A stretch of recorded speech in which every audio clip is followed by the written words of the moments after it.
if it wasn't the reason why he was insane, it enabled him to be insane. Definitely. And I think coming into this as well, it's curious to see EDG going for stuff like the Aurelia ban. It signals to me that they probably want to go for a Gnar blind pick coming in for Flandre in the top lane. I like the Thresh ban though. Like, as we said, they actually, in the game 1, they banned out the Jinx, they banned out the Aphelios, but you can just ban out what is kind of the best support with them, the one that provides the Lantern in that Thresh pick. Yeah, two birds with one stone. That's exactly what I was going to say. You beat me to it, god damn it. We finish each other's. Burgers. You didn't even go for sandwiches. All right, look, let's just get into pick a ban. Right? Let's go into it straight away. You can tell food's on my mind. But Thresh, Ryze, Aurelia, so they're taking away those big kind of, split pushing effects now from EDG. Team WWE, they're going to go with the Jace, the Hecarim, and the Tristana. So we still have plenty on the board for AD carries, but now EDG, they're going to move straight away towards that Udyr pick, take it away from Beishang. Yeah, and I'm curious to see now if Beishang does go back towards the Olaf or if we see something else. But honestly, I think you just kind of go towards like Kaisa Alistar. I think you just take the plain and simple. It's dangling right there in front of you. Even the Rel, if you really wanted to, and then maybe even look towards it Beishang really wanted to, the likes of the Lilia in the jungle here. Okay. Ooh, right. Okay, so this is something I do want you to explain to me, because we have seen Mundo picked as or Dr. Mundo is his full title, picked as a mini counter to the Udyr, but we have not really seen a great amount of success with it. So the reason that you tried to do it is, apart from that first clear, he has just as quick a clear and does more in team fights. He's just a better version of Udyr after he gets to kind of the mid game. The biggest problem is though just how weak he is at that first clear, and something we've actually seen Beishang punish, as we were talking about Quay earlier on LGD, is that Udyr, if he has the right lane states, can invade on that level 1, get this big clear and run away with the game. So we definitely need to see strong lanes come in here for WE that can get the advantage level 1, or you run the risk of Jiejie just running in and taking over in that jungle from the get-go. Well, we see now the Azir, the Orianna. You can see right now, I like this from Shanks. This has been his go-to for when he wants to try and control that mid lane. It also does really well against the Orianna. You out-range her, you can get early push, and when we just talked about, hey, look, you need something that can avoid, or at least shut down the potential for this Udyr invade, Azir does that perfectly. So now again, though, you're seeing like quite late game scaling, a lot of control coming in towards these team fights for WE, and I want to see now how they're going to function, because when I look towards enabling Kaisa and enabling the Azir, the Mundo doesn't do a huge amount. Like when you look towards, hey, let's get a proc for the killer instinct, Mundo doesn't give that. So I need to look towards breathe and also towards missing to give those opportunities for the Kaisa in these team fights. Well, EDG banning away the Alistar right now, so I would not be surprised to see them ban away Alistar and the Rel. Yeah. Team WE probably going to continue towards those top lane bans, maybe just leave that last pick there for Breathe, and then look to try and lock in their support right now as soon as it's available. Yeah, the big one for me is Rel. Like, I think Rel works very well with the Mundo, provides him the CC that he doesn't really get otherwise, while also being just such a great engage tool, pairing super well with the Kaisa. And especially with Thresh, Alistar, a lot of these picks banned, Rel just rises up so well in that bottom side of the map. See what EDG want to ban. Right now, if Rel is the ban here from EDG, I see them going Xayah Rakan. That's where I see this one going, because they don't really care about the Nautilus then. You don't really care about the Leona, because it's like, okay, yes, you go in, but I can go in and go out and stop all kind of engage. So yeah, we see the Rel being banned away. Pretty much exactly what we expected. And now Team WE, what do you want your support to be? Do you take away the Rakan? Do you look to try and go for something a little bit more engage heavy? Leona?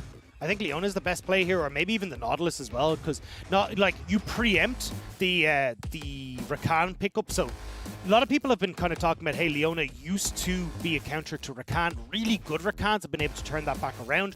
So I like the Nautilus here, because when the Rakan goes in aggressive, you can then pop down that depth charge. If Rakan tries to jump back to his team, hell, I mean, you've just knocked up 2 to 3 members of Rakan's team. Well, if Rakan has to stay, he's super squishy, you get that quick pick. So I like this, but it does leave EDG now to go back towards the Leona, who works very well into the Nautilus pick. And now you've got Viper and Meiko, who should have full control of this bottom lane. See what they want to try and lock in. Yep, there's the Gnar straight away. So we actually might see Bree go for the Gangplank, something that has been a very, very solid counter into the Gnar to stop you getting that safe laning phase. And it's kind of the reason why we don't see Gnar being blinded as much, because yes, he's strong when second pick, but when he's going blind, you don't really know how he can do. I think you need CC, a bit more CC. Although it looks like they might just go for, hell, look all in on the laning phases and try and win out. But right now, I think the biggest issue is kind of looking at like, hey, you've only got the Nautilus really as your big engage tool. You can use the cannon barrage to try and, you know, slow people down, allow Mundo to get in on top of them.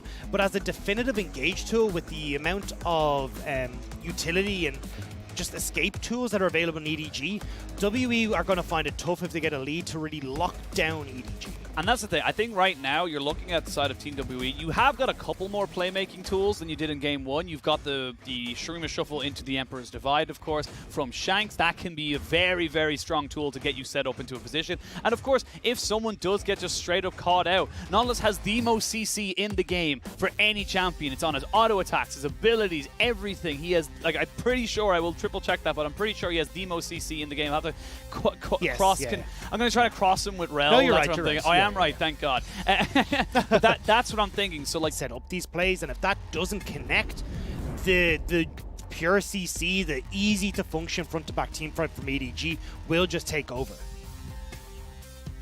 Well, we're going to see now exactly how this game goes. Team WE versus EDG. We're jumping onto the Rift.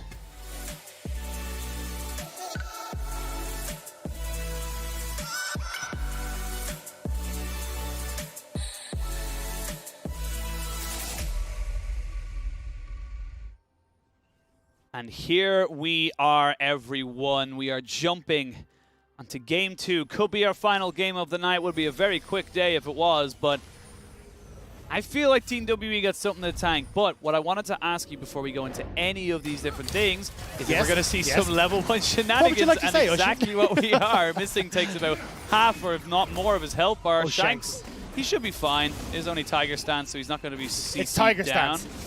As he keeps going down, the burn, baby, burn, but he's able to stay alive. So TWE do not lose anybody. They're just going to be able to easily reset. Shouldn't be that big of an issue for them, as there's plenty of time in this early game. But what I wanted to talk about was actually the pathing and the pressure that we're going to see put onto Beishang. Because what I've noticed when we see a Mundo is, if you find him in the jungle, he is so weak. Yeah, and look, that's why he has to take the fleet footwork. Is actually just, his clear is terrible. That level 1 clear is not good. He does not stay healthy. And I like here that he's actually pathing towards kind of the top side of the map where he should have a little bit more strength. Because at least in the early stages, Breathe can use this Grasp of the Undying to go pretty ham against Flandre, guarantee the push, and then he can always step back to try and protect Beishang if needed. Same would look at Shanks. Shanks going towards this Arcane Comet. He is looking to be lane dominant. This is how you play this Azir into Orianna. You want to poke, you want to push, and Shanks actually moving across here to get that late ward. Like, they are fully aware that Jiejie can go for this invade, and they're well prepped for it. Well prepped, but seen it a couple of times where even if you see it happening, it doesn't stop it from happening. So actually, Beishang has completely forgone his Raptors and his Wolves. He's just like, look, I'm going to go from buff into red buff and then make sure that, look, I can actually start to play around a little bit safer here and try to avoid Jiejie. So you can see here, he's opting in towards that full clear rather than going for this invade. Right there, the race to level 2 was pretty much dead even. A dead heat, if you will. The EDG, though, gonna have a little bit of early priority. You have to respect the Xenoblade into the, you know, the stun from the Leona. It is such an easy way of engaging, and when you don't really have any great disengage with someone like the Nautilus, it means once they're in, you're into a fight. Oh, I mean, look, if Viper and Meiko destroy this bot lane, you've got the range advantage coming through from the Xayah, and Meiko, the tankiness that you get off of the W from Leona is just so much better than the tankiness you get from the Nautilus. And that's why in these matchups as a Leona, you actually engage onto the Nautilus. The Nautilus can proc Aftershock, but once that's down, you just kill him over and over again, and there's no way to return that damage on towards Meiko, thanks to all the extra resistances that this Leona is granted. I'm loving the mind games right now between the two junglers. They both left up one camp. Now they can rotate in because they have pressure. Now they're looking to try and see if they can make something happen. Big wave here. Shanks is mid lane. Flash in, Jiejie gets the bear slap, and Shanks is just going to fall. And again, he has the pressure, but this time around, it's been answered 1 for 1. First blood does go to EDG. Yeah, Beishang will back in the bush, so then he doesn't run in towards Jiejie, who's piloting his way towards top side. But TP coming in as well. They may try and look for something on towards Breathe, but they're going to back away. And I like this. I mean, well, big mistake coming through from Shanks. Needed to burn that flash a lot sooner. And I think that's one of the scariest things about this Udyr is how much respect you command on this pick because you've got that flash auto attack. And Shanks not giving the respect due. But when we look towards this top side, great gank coming through. We said already Breathe will have full control in this top lane. The grasp of the Undying procs make it so difficult to try and trade back as Flandre, and they just punish this big wave crashing with Beishang. Those little dives are scary though. Flandre was so tantalizingly close to getting into Mega, and that turns that whole thing around. You probably lose 0-2, you lose pressure in all the lanes, and again, inches into miles. How can you make this one work for them? And one thing I will say though, in favor of Team WE right now, see a bit of a movement in this bot side. Meiko getting hooked back up. Good feathers though means that Missing gets this one turned around on him, and he has to burn his flash as the ignite was ticking. And that's what we were just talking about, right? Is if you engage onto Meiko, EDG wins. If you can actually turn that around on the bottom side and nearly kill Missing, and now Jiejie, he's running his way towards this bottom side. You know that Beishang is top side because of that early vision control that they got, and now they can potentially look for the dive. No real wave set up though, does suck for EDG, so it may be a little bit of time, but you can see, look, Viper, he wants to clear this out ASAP so he can try and set up for Jiejie. Oh, Jiumeng does take the Zenith Blade. They do get the Shield of Daybreak down onto Missing. The TP being committed as well. Missing, no flash and nowhere to go. Will he be able to keep this one alive? No, he will not. And they actually get flashes in and the heal to keep him alive. 2 quick kills. They fully commit to the dive on bot, and it's a repeat of game 1. And every single time we know EDG are going to do this. They always play around Viper and Meiko in this bottom side. They always bring Scout in tow, and just nice timing there. Now, you can see Beishang is going to try and turn this into some camps for himself, shut down the top side clear that Jiejie can go for, but honestly, the damage is done. EDG off to a great start. It's exactly what we saw in game 1. They have no problem. You mentioned it in the post game as well. They have no problem from the EDG just fully committing to this bot side. They know that Viper has been their win condition for a hell of a lot of this season. And like we said, he has been on MVP winning performance. He's been consistent. And this is what I love from Flandre as well. Respecting so much the potential here for Beishang to come for the dive. But look at Meiko. He's moving up here. So now if Beishang tries to go for anything, he's going to find himself at the business end of a Zenith Blade, and they can turn this around, giving the opportunity for Flandre to collect this big wave and not fall any further behind to Breathe. Gotta say though, you have to be very careful about giving a Gangplank an early lead, because yes, Viper might be, you know, fantastically set up, might have a great laning phase right now for him into the mid-game fights. Takes one barrel. One well-placed barrel where a very fed Gangplank just shreds through half your health bar and you're burning everything just to try and get away. So need to keep that one in check from EDG. But Team WE, they are starting to fall a little bit behind, but it is only those 2 kills. So the best way for WE to try and shut that down and try and get something back is to use the wave that's pushing in bot lane here. You shove this in, crash it, Missing gets the quicker reset, you move up towards this Rift Herald and try and use the numbers advantage that you have. But the good thing, as you can see about this Xayah, is she's so good at controlling the wave. You're able to push those feathers through, you're able to rip them back, and the wave is just gone. So now you can see, even though you had that opportunity maybe as WE to make that play happen, now with the strength of Meiko and Viper in the spot side, you're not able to make that happen anymore. And as well as that, not only can she rip through the wave, but you can't step forward into those feathers. If you get caught down by the feathers coming back and you get CC'd over, that's the Leona. Hell, you might even have the Udyr down in that bot lane. You do not know that right now, so you have to pay full respect. And then credit to where credit is due to Team WE. They are giving that respect. EDG now invading in towards this top side. They're trying to get vision to see if they can maybe obviously steal away the Raptors, but looking towards this Rift Herald as well. And as we started to point out at the start of the day, like EDG are very much more focused towards these dragons. So actually may not opt to go towards the Rift Herald. They are super low when it comes to Rift Herald control in the LPL, but it very much has been a go-to for, or sorry, actually got that wrong. It's EDG who are very focused on Rift Herald. WE, not so much. So I want to see now if we end up getting a little bit more control here for EDG towards this Rift Herald. It's a very key word we've been saying a lot today. Control, tempo, owning this particular side of the map, owning this particular end of the lane. That is kind of where this whole meta is going right now. It's because you need to be able to make the plays and where you have vision, where you have perfect information. And right now for EDG, they had pretty decent information on top side, so they own the Rift Herald. Yeah, and it's bot side as well, right? We just talked about how good Viper is at controlling the wave. Well, you already had Viper and Meiko roaming up. They pushed in that bot side, and now they're back in time to get in for this wave. And this is why, like, the bot lane can actually be so impactful, even to stuff on the completely opposite side of the field. Should be pretty quiet for the next little while. I want you to talk through me these kind of how they want to play team fights, because I see Dragon up in a minute 40, and I have a feeling that both these sides will want to try and fight for that one. So where do you see both teams looking for the perfect team fight? So for Dragon right now, it becomes really hard for WE to fight. You've got the Rift Out for EDG, which they can just quickly pop down in mid, guarantee that control. And as well, with EDG having the advantages that they picked up, and just a stronger front-to-back team fighting style, as WE, you're waiting for your Gangplank to scale, you're waiting for your Azir to scale, you're just trying to buy time. But Missing actually taking out quite a bit of damage. They're trying to see if they can burn anything as Beishang makes his way towards bot side. Shanks starting to move from mid as well. This is a pretty dangerous time actually for this EDG bot side. A little dangerous, but with a minute until Dragon. Minute is the timer we generally see when teams try to get that reset in. It gives you plenty of time to go back, replenish on wards, maybe pick up an item spike, and then get back to Dragon. And that was the big thing, because Shanks had actually got the reset in. He picks up that verdant barrier. I was looking towards Scout, who was just resetting, and maybe WE could make that play in bottom side, but not quite getting the window correct.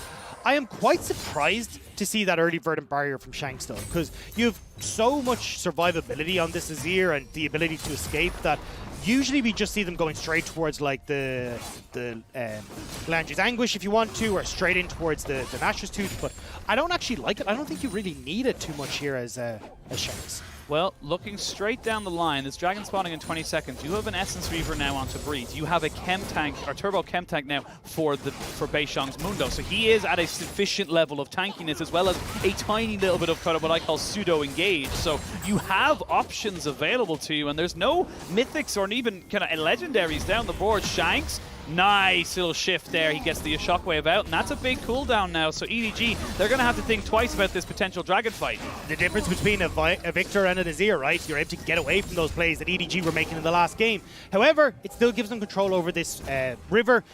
Jiejie is still holding on towards that Rift Herald as well. He can use that to just guarantee this and at least shove a whole bunch of gold in towards Scout in this mid lane if he wants to. Problem is, you waste that shockwave, you rotate Meiko up to that mid lane, you now get the push back against you, and they're just going to give it up. But Jiejie is going to go towards this top side. Very dangerous to gank a Gangplank, especially when you only have one form of hard CC in that Bear Slap. He can orange it away, and he has the Cannon Barrage to clear the minions. So they're just looking like they're going to give up this, couple of camps, give up this Dragon, and let Team WE. And this is the thing.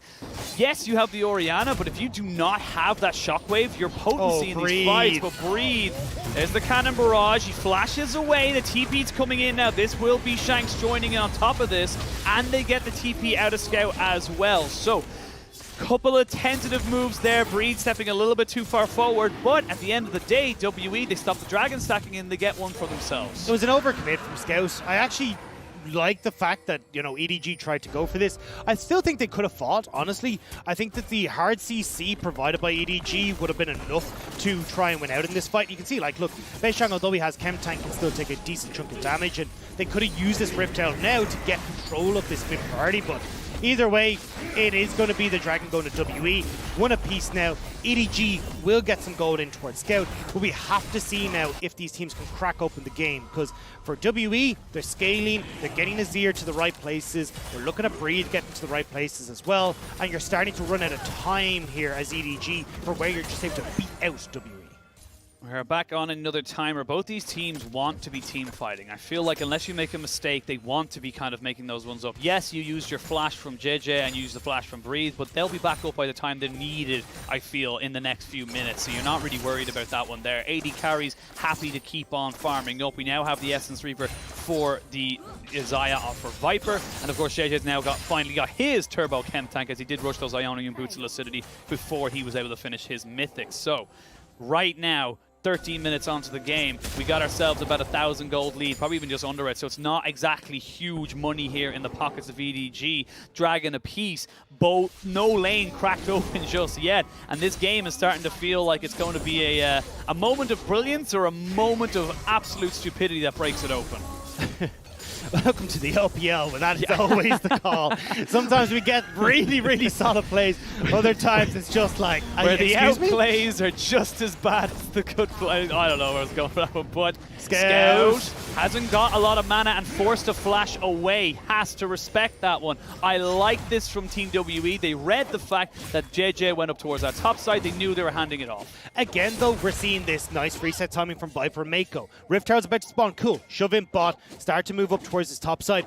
But with Scout having burnt that flash, with him so low on mana, WE have way more control on this top side. And it looks like EDG may even gift up the Rift Tower as well. This is really solid for WE, as we said, who just want to buy time and buy gold for their 2 solo laners. And this is the kind of big thing. We say tempo a lot, and what we mean by tempo is if you can make, it's like chess, if you can make all your moves that you've already thought about 3-4 times ahead, then it's perfect. Your tempo is all, and you're stopping the other team from getting what they want. But if it stops, when that tempo gets disrupted and you can't go for the exact same play, you can see there that play, as you just said, was to give blue, go top, get the Rift Herald, get some plates down, because they knew that Breathe was was due for a reset. They don't get that. Now, they still should be able to get the Rift Herald, but it's delayed. It's brought back another minute. And that's when you're starting to see a couple of different small mistakes come out from these teams. I love how Viper and Meiko are playing, though. You can see, like, they just teeter up enough to keep WE at bay, and then they'll move back down, so then you're not actually getting anything as Jiumeng missing. So now again, EDG, they get the Rift Herald. This will more than likely be used into mid lane to just finally crack that one open, as missing kind of in no man's land, but does have the support of the rest of WE on the way.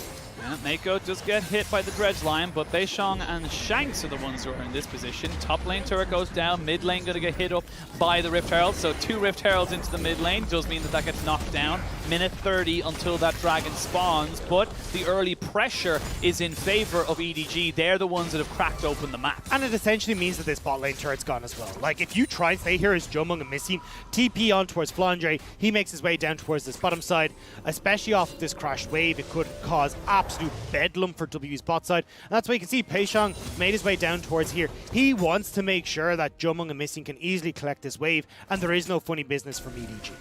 Gotta be careful though. Viper is trying to play as if Meiko's here, and so is Jiumeng, so they're kind of playing a double bluff kind of situation.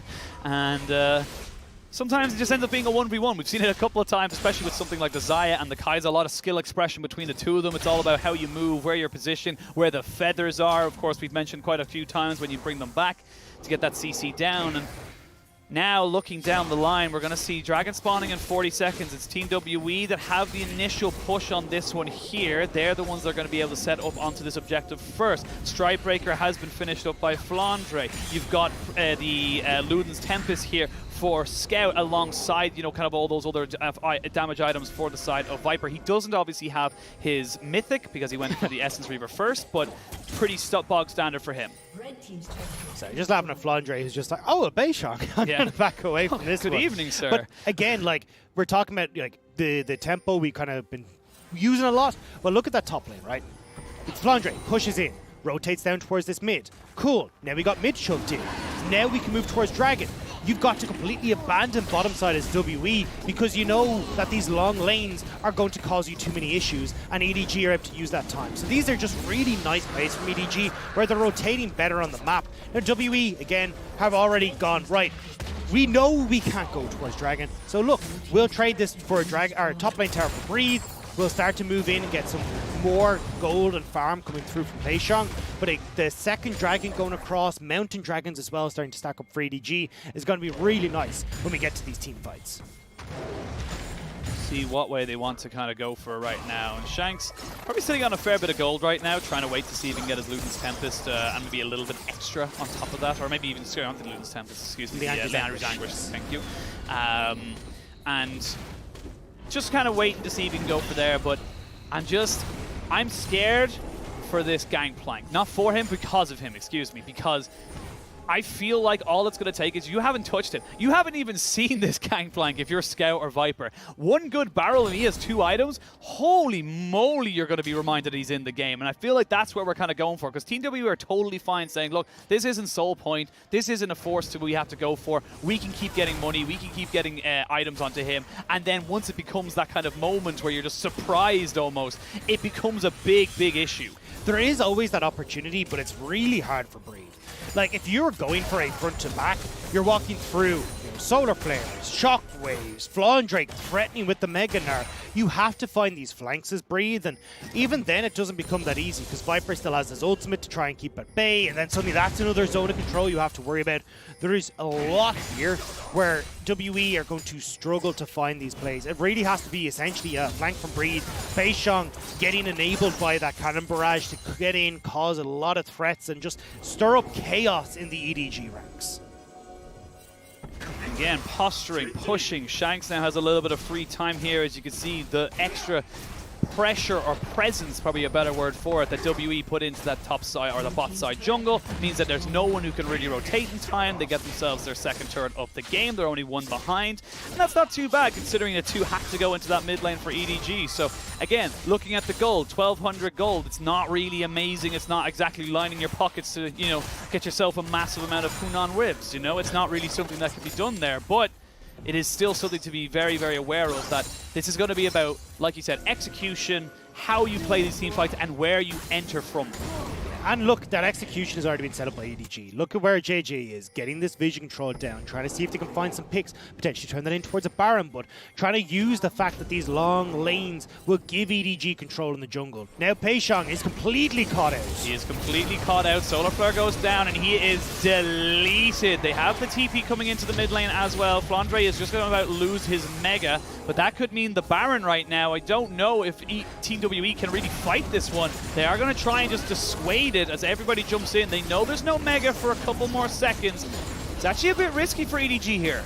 It is 4 versus 5. You need to get the zone control with Breathe and with Shanks, poke them off, but it's going to be too far gone. Here we go. We're going to get the ultimates out from Viper as they do get the missing deleted off there. The feathers fly and come straight back on top of them. Flandre, they are going to get the smite down onto the Baron. They get 2 quick kills. They get themselves out. And, oh, actually, Jiumeng, where are you going? He has to flash away over to the back end of the wall. He's just trying to catch any exits, but I don't think they're going to be able to get any kills from this one here. Advantage to EDG. And this was a messy fight from WE. Like, you could maybe poke with the barrels from Breed, with the Azir soldiers, but the biggest problem was, again, that cannon barrage placement from Breed's completely off. He doesn't try to keep members of EDG in the pit, spread them out, and you'll see it here. He puts a smack bang on towards Baron, but EDG just walk away. It gets completely nullified. Missing, doing his namesake on that hook as well, just means that perfect play from Viper here to avoid the depth charge. And then, like, what do you do? If Breathe had actually put that cannon barrage onto Viper and Scout, maybe you can buy time for auto attacks to come in from Missing, Jiumeng to get set up, but just tossing it on towards Baron doesn't really do very much there. Missing pops in, says hello to Jiejie, and then pops himself back out. Dragon not spawning for another 30 seconds. This is kind of key here for the side of EDG. We'll put them onto Soul points. You mentioned it, Mountain Soul will do a hell of a lot. Beishang is just dead again. No, able to finally get himself out with the flash, and of course using the ultimate as well. So he will be able to heal up, but he won't have that potentially for the next fight. I feel like right now you're kind of just going to give this one up now on the side of Team WE. And you can see the difference here for like Mundo's, where there's a bunch of AP damage in the game, versus Mundo, where there's mostly AD damage on the other team. Like, where you can go towards an early Spirit Visage works so well with Mundo's kit drive to get a bunch of extra healing, all this extra stats. It works wonderful. You look great. But when there's just so much AD damage, the chem tank isn't really providing enough armor. You're trying to get the dead mans, but you haven't even got the chain vest from that. Like, it just looks very messy. And Beishang is getting outpaced. He's not in a position where he can actually play that front line, and now everything's starting to fall apart for them. And they will lose this tier 2 in mid lane. That is a big enough minion. The hook does not hit.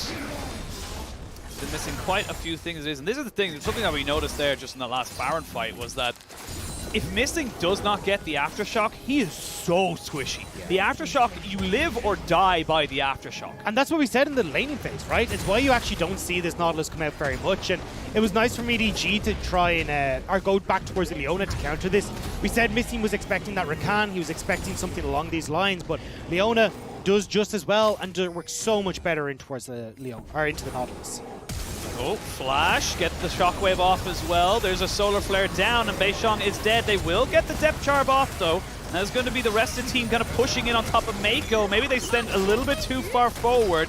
Trade 1 for 1. I kind of feel like that's a little bit more worth for Team WE. Whoa! Jiumeng going in far, far too deep, but the fight will ensue. Missing, trying to go in there. They not get the shuffle off. It's a double here for triple for Viper. And this game has gone from absolutely nothing to absolutely everything. Breathe force to flash away. The Immortal Shield Bow will only keep him so healthy. And that's the game. Viper is going hyper in this game. Manages to get the Gale Force into the recall.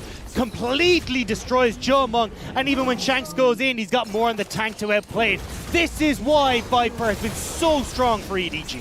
Viper has been the catalyst for this team. They will take down one of the Nexus turrets. They will not go for the end just yet. But this is just, again, look at the gold. It's just ballooned to 8,000, and WE just too quick to look for something that just wasn't there. It's done and dusted. I mean, EDG, you're too far ahead at this stage. And for a composition that we said relies on them finding these really strong fights, Jiejie, I love the way Jiejie and Scout have been utilizing this Orianna pick. We saw it with the Hecarim. We're seeing it again with the Udyr, enabling him so well. Bit unfortunate for Meiko. Like, he did go in with the Xenoblade right as he died. I was like, oh crap, this is not where I want to be. But either way, this from Viper, beautiful. Gale Force in behind Jiumeng to then get all those feathers recalled straight into the Kaisa's face. Those feathers were about half a second away from disappearing.